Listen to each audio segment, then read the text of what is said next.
Yeah. 8 more days. 8 more days that we have before we have the general election on June 5th.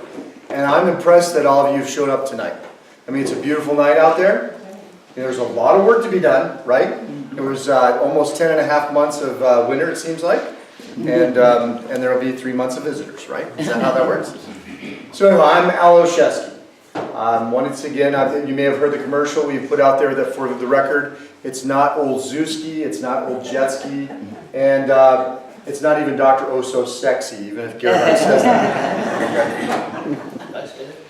Here's the thing. No, actually, that was somebody else, I think we'd have to say. But here's the thing. I've been doing this now for 14 months. I'm now an unemployed independent orthopedic surgeon. It took us over 10 months of this campaign to really roll in all our patients, make sure that they all had their surgery, that they all healed, that there were no complications. And in addition to that, made sure we took care of all of our employees, that they are tucked in with full-time jobs working with other doctors. So here's what I've learned going across. I've been labeled. I have. I'm now considered the happy, common sense, grassroots, anti-establishment candidate. Okay? I think that's right there. That's the whole thing right there in one sentence. So, happy common sense. We'll take it together. Happy in the fact that I'm not going negative. And common sense, because what we're doing is we are making sure that we run this as a campaign that's driven on issues. It's not personalities, all right? It's based on issues. Because my job here and my goal, my family's goal, is that we are trying to do something, not become someone. Okay? And so just kind of throw that into place. Back on April 11th, 2017, Rick Joy was there. We were at the end of our 2017 session, and I jumped in the race. Before I did that, I talked to my family, talked to my wife. We made a family decision to do this. And so what motivated me, or what motivated my family, I think today really tells it very quickly, is that for the same reason that I joined into the military and my family, and then brought my wife into it, and we became a military family in the United States Air Force. It's duty, it's honor, it's to defend our Constitution. It's to defend, it's to stand up for God, country, and family. It's to point out that we have a limited government. We have an enabling document called the Constitution. And it's supposed to give us the process on how we deliver on the Declaration of Independence, which points out that our inalienable rights come from God, not the government. That's really it, right? Amen. So, the most important part of that Declaration of Independence, and we have to remember, what is the glue that holds together when in the very beginning we talk about our rights to life, liberty, and the pursuit of happiness? It's at the very end. It's the very end when everybody signed on that declaration and said, we solemnly vow our lives, our fortunes, and our sacred honor to this declaration, right? That is what really was the bond, the secret sauce that brought the declaration into place. And then we know that eventually we developed and evolved into a constitution which became our process documents. It's what tells us that we have a limited government and tells the government what they can do, and the rest of the power belongs to us, right? To the states and to us. Because the government serves us, we do not serve the people. So that's the common sense part. The other common sense part is we talked about running for issues. And I'm going to run through them very quickly because I could spend hours up here. But we have purposely put together a program that will take back the seat from who? The U.S. Senate seat is not belong to John Tester. He actually sits in it on behalf of the National Democrat Party. Not Democratic, but Democrat Party, right? So what we do is it's not easy, but it's simple. We take John Tester, we hold him accountable for his voting record, and we give a better alternative. We give a better alternative to what we would say would be our plan, and that's the way we bring back our seat back to Montana. We bring back the seat from the National Democrat Party, we unseat John Tester, and we bring it back to Montana. So what are those issues? The issues very clearly. When it comes to a general election, we want to use issues that cross party lines. So the first one we work with is the one that the Republicans and conservatives have had a hard time messaging. And that's how do we support and champion our own public lands. Because we know that Jon Tester has been hypocritical in his stance. He has said that he's out there protecting our public lands so that we have access to it. And so that private property interests or private owners can't buy it up and gate us out of our community or out of our lands. But what we know has happened is that over 20,000 miles of public lands in Montana on federal lands have been gated, closed, and obstructed from us since Jon has been a senator. And he's been hypocritical in saying that he protects it and keeps it open for us when actually we have seen such a massive closure never before seen in the history of Montana, right? And we also make very sure that we point out it's not just about public lands for eco-protection. You remember, the U.S. Forest Service used to be the land of many uses. It's under the Department of Agriculture. And what we have to do is we have to make sure that we have open access to our lands for all uses, the land of many uses. It's not just about hunting, fishing, and hiking. It's about having ranchers that have grazing rights, right? It's about resource extraction, timber harvest, sustainable timber harvest. It's about hard mineral extraction. Because why? Montana is a treasure state, not the tourist state. We're the treasure state. And if everything worked like it's supposed to, what happens is that people, when we harvest timber, when we get gold, silver, coal, and all the precious or all the minerals, if we have grazing rights and people are paying royalties for the use of those rights, that money is supposed to go to the federal government, and they in turn are supposed to come back and pay us, as per agreement, payment in lieu of taxes, which is supposed to take care of our infrastructure. It's supposed to take care of our schools. It's supposed to take care of our local government. And you know what? And in that management of the lands, the other promise there is supposed to be that they don't tell us what to do. We are equal partners. The local people, the stakeholders, our local government, our elected officials, are equal partners with the federal government, deciding how to coordinate and collaborate the use of our public lands locally. Right? So that's where we have to shoot. That is an issue that crosses party lines. And you know something? It's a property right owned in common with the people. Right? And that's what we need to remember, people. But let's bring it back simply. It's a property right that is owned in common for the people. And it's for the people that this is supposed to be profitable and it's supposed to be able to take care of us. With the failure of the federal government, with the failure of Jon Tester, what we've seen is we've seen our property taxes go up and up and up and up and up and up because the federal government has failed in its commitment in providing us payment in lieu of taxes. All right? Some counties worse than others. But here's the thing. Once we got the people thinking about a property right that's in common for the people, let's go to another very important common right, a common property right. It's water rights. Okay? I think that I'm in a crowd here that's very, very knowledgeable about the Salish Kootenai Water Compact. And I think you're all very knowledgeable about the process that was taken. What we watched is that the rules of the House in 2015 were thrown out, objected by the Democrats with a few responsible Republicans, and we went to the rule of the jungle. And really it was an unconstitutional passing of that legislative bill, and that would put us in this position. But here's how I explain it from Richland County to Sanders County. And I'm telling you, this issue, I think if there's one issue that beats Jon Tester, this is the single issue that takes Jon Tester and it brings him home and retires him. Because this is an issue that crosses party lines.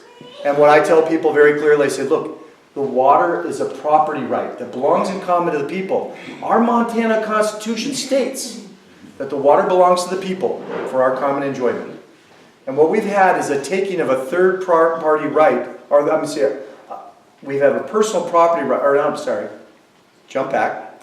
I'm getting too ahead of myself. It's a public property right, belonging in common to all of us. And it's given to a third party without remuneration and without due process of law. It's a plunder. It's theft by the government. And when we explain it that way, it's very clear from all the way from Richland County to here. And when I talk to you about this issue, what I even have is independents, and I've even had an FDR Democrat come up to me from Richland County, and he said, Doc, you scare me. What you're telling me about Aboriginal water rights and this immemorial timestamp And you said something about the water courts being taken out of the situation, and that if an Aboriginal water right's a precedent, other tribes will demand it, and that means my property rights will fall just like Western Montana. Well, Doc, I'm going to tell you right now, I'm an FDR a Democrat, but my water rights are far more important than the National Democrat social platform. And I'll tell you, you'll be the first and probably the only Republican I ever vote for. All right? So, Thank you. So in this situation, that is another, I mean, those are the two big issues. Then we can go into the Trump tax cuts. And we can talk about how John Tester was not there for us. And how this is going to be the single largest economic stimulus program for Montana. Our Democratic Department of Revenue has estimated conservatively that this is going to bring back $753 million into your pockets every year. That's outstanding. I mean, compared to the last time the government gave us an economic stimulus program in 2008, it was $550 million for 2 years, government to government with handcuffs on it. This is compared to the fact that you have the decision. It's your money, it's not the government's money, it's your money. And you get to decide how you're going to stimulate our state. That's an awesome thing. That's power back to the people. Right? Then we can go into healthcare. We can talk about the Veterans Administration. And I'm not going to talk about healthcare because I don't have the whole stage. But here's the fact. I've got two things to say. Number one is for the Veterans Administration. John Tester has unfortunately malaligned the character of Admiral Ronnie Jackson. You know, and this is not trash talk in politics.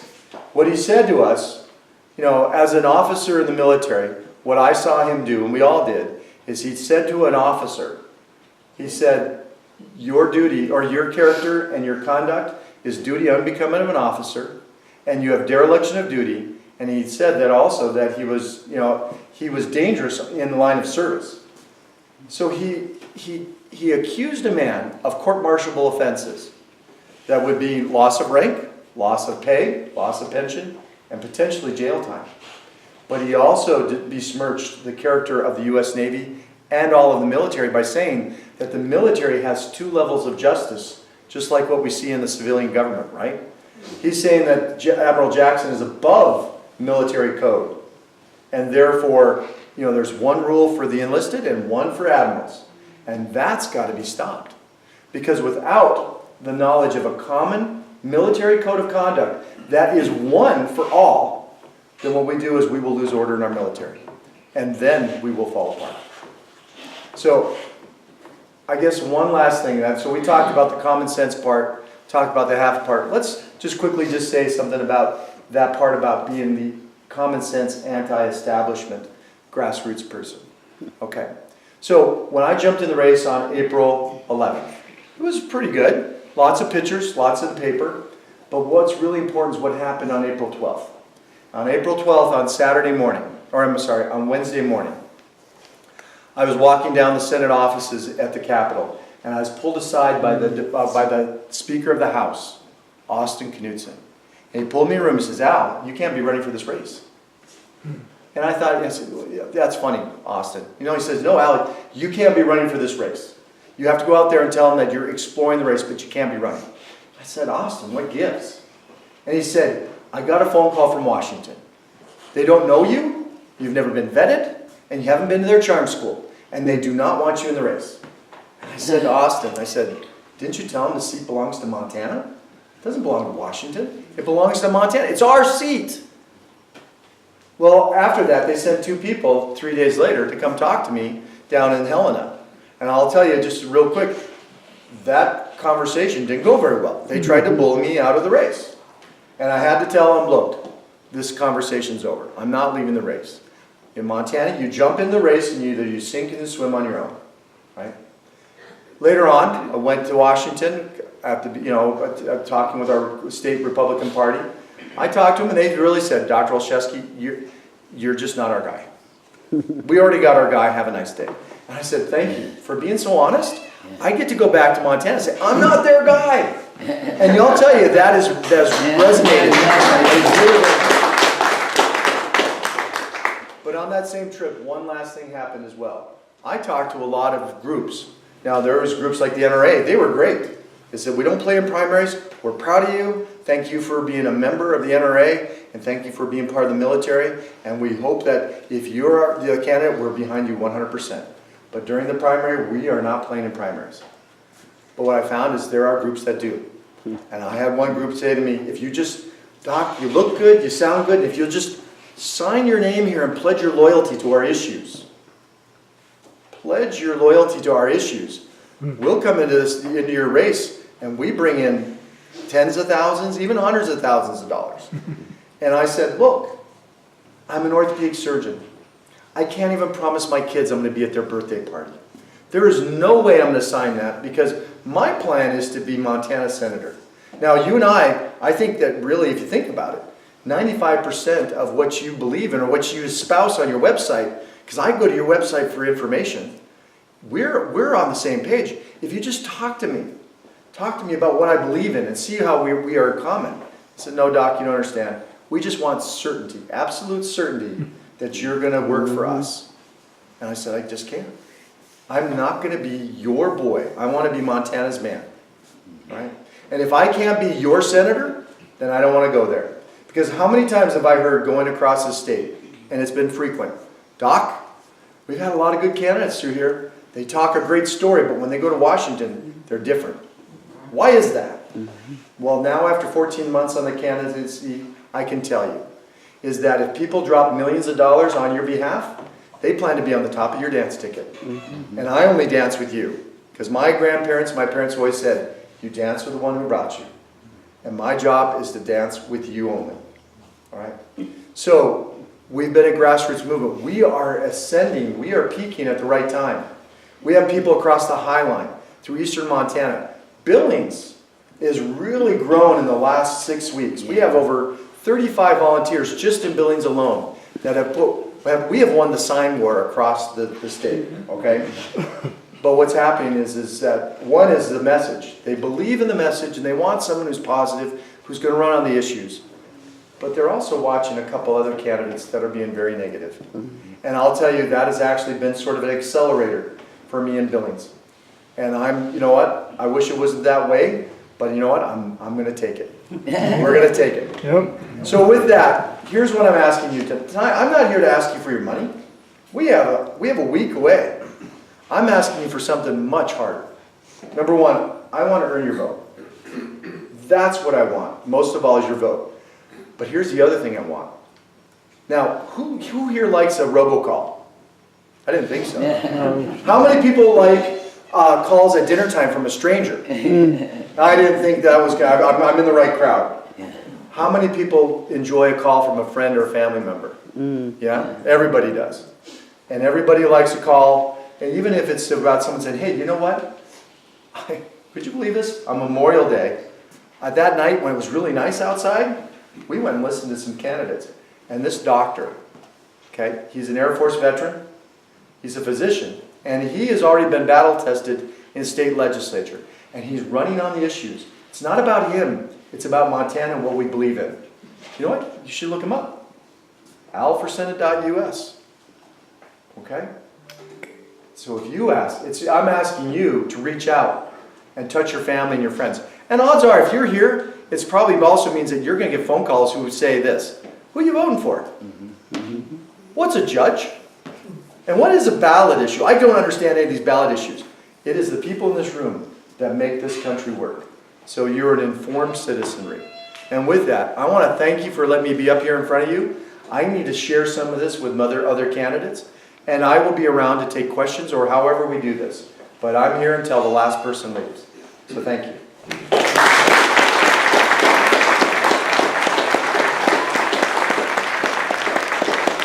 I'm Dr. Olszewski, Republican candidate for the United States Senate. I'm the great-grandson of farmers and miners who pioneered central Montana and the High Line. I'm a boy that was born and raised in Great Falls, Montana. I'm an Air Force veteran who spent over 10 years of my life fixing broken and wounded warriors. For the past 20 years, I've been an orthopedic surgeon in Kalispell, Montana. There, I've had the privilege of serving over 100,000 patients, and I received the 2017 Flathead's Best Orthopedist Award. I'm a biological, foster, and adoptive father of 6 children, and I'm a husband of 31 years. Currently, I am the state senator that represents the people of the Flathead Valley who live from Kalispell to Polson. The truth is, I'm a fighter. I'm a fighter like you, willing and able to go toe-to-toe with the Washington establishment to defend Montana's heritage and our people. With you in my corner, we are Montana's alternative to politics as usual. Vote June 5th for me, Dr. Al Olszewski, Republican candidate for the United States Senate.